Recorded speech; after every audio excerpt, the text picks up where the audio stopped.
I'm at Manchester Metropolitan University's Platt Lane campus. Now, this is the site of Manchester City's old training ground. But over the next 2 days, we'll see a couple of futuristic innovations that look set to be staples of Premier League training grounds in the years to come. First, it's time to turn out the lights.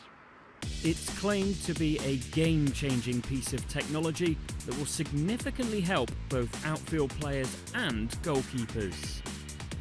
Footballs are propelled at you from 10 yards away every few seconds at speeds of up to 84 miles per hour. Your visual system, which includes the eyes and the brain, is delayed because of the oculo lighting. But as your system starts to adapt to the conditions, you become more positive in your movements. So when you go and train in normal light, studies suggest you've gained an extra 2 yards reaction time and a lot of confidence. It was first conceived over 15 years ago by Mel O'Connor. It's a prehab and a rehab tool. So we know that when you go ocular, you get engaged. You've got to focus on the ball, and that does give you that focus. So we always say do it on a Monday for your training week. We have lots of reports where players are going in on the Monday, and during the week having the best training week. Some I've heard of their lives. And for rehab, bringing a player back and getting them back sharper, feeling sharper without giving them a game. We're getting them back sharper. Every coach, every scientist, every manager, they all want a little bit extra. Those people have to concentrate on doing the day job because they've got players to prepare. And in the current situation we're in with the pandemic, they're quite literally playing every 3-4 days. So it's up to us in terms of what will the world look like in 2022, 23, what's coming, and the big clubs want to be at the forefront of that. If you can see the ball earlier, you can move earlier and make the save. And I wish I'd trained in this 3 or 4 times a week, and I think I would have went into games a lot more confident. I think that long range anxiety that a lot of people get would have not been there, and I think it could have been great for us. It's an amazing feeling. You just feel as though you're seeing the ball so early, and which gives you more time to go. Every goalie in the world would benefit from it, and I think it's amazing what they've done. Any split-second advantage is welcome when you consider that the record shot velocity in the Premier League this season is a 75 miles per hour effort from Marcus Rashford, whilst Jero Riedervelt's goal against Newcastle earlier this month and Jamie Vardy's penalty against Spurs are next on the list at over 70 miles an hour. It's now about further proving scientifically that Oculo can help both physically and psychologically.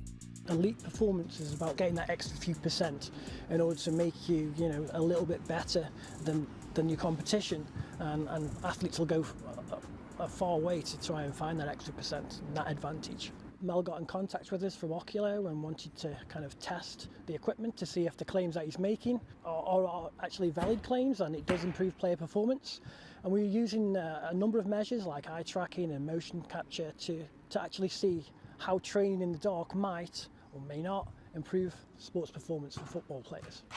We've had different levels of players, from myself, not a player at all, and obviously when I go in there I enjoy it and I improve very quickly, and we've also had really good quality players come along and you see they're operating at a very different level, but the feedback is consistently, that was great, really enjoyable. So you can see that they're focusing, they find their energy and enthusiasm because it's something new, it's new technology, and what we need to do is check that transfers to improve performance on the pitch. That's the next step of the research. Although there is still work to do, there is a lot of confidence that both Oculo and the technology we'll examine tomorrow are on the right track. Yesterday I was in here and I was absolutely hopeless. I couldn't catch a ball, and then I went out and did a handling session, really hard strikes from 20 yards, and I've never felt so good in my life. And when you go outside you get a massive benefit from it in the normal lighting. I think they will both be prevalent, if not commonplace, in football in 22, 23. They might not look like they do now, they will develop. I remember being in football years ago when performance analysis first came in. It's still used now, but it doesn't look like it did on the raw computers that we saw it back in the day. But I'm absolutely certain it'll be staple diet for your footballer. It's been a long time since the initial idea in 2004, but Oculo now looks set for a very bright few years ahead. to. Nice. Fascinating, that, wasn't it? Coming to a training session near you soon. Oculo, would you be good at that? I don't know, I couldn't even pronounce it before, so I think the chances of me doing well at that are quite slim, to be fair. But it looks really interesting. It does, that Great looks report from really Rob. interesting.